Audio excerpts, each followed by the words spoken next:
Hi, my name is Zach. I'm the creative director at my company. I give Adobe Premiere Pro 5 stars out of 5 stars. And for more video reviews like this, click the link below. So before using Premiere Pro, I'd used a bunch of other editing programs, everything from iMovie to Final Cut Pro to Vegas, a bunch of other ones, but Adobe Premiere is my favorite. So one of the big reasons for our company switching to Premiere Pro and sticking with it is just all of the integrations between its different apps. So being able to have that dynamic bridge between Premiere Pro and After Effects, between Premiere Pro and Photoshop, between Illustrator, you name it, it makes it just such a valuable suite to work with, as opposed to other programs out there where you have to work all within their siloed, dedicated apps.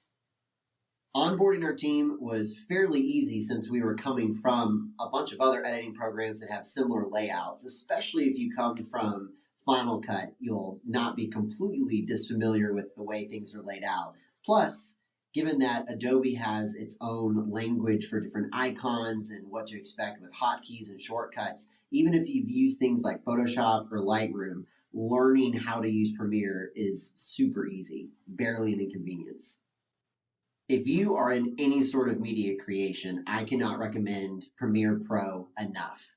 It not only gives you the power of a very robust editing, nonlinear editing platform, but it integrates with so many other great Adobe products. So if you want more bang for your buck, especially with their cloud subscription, I can't recommend it enough.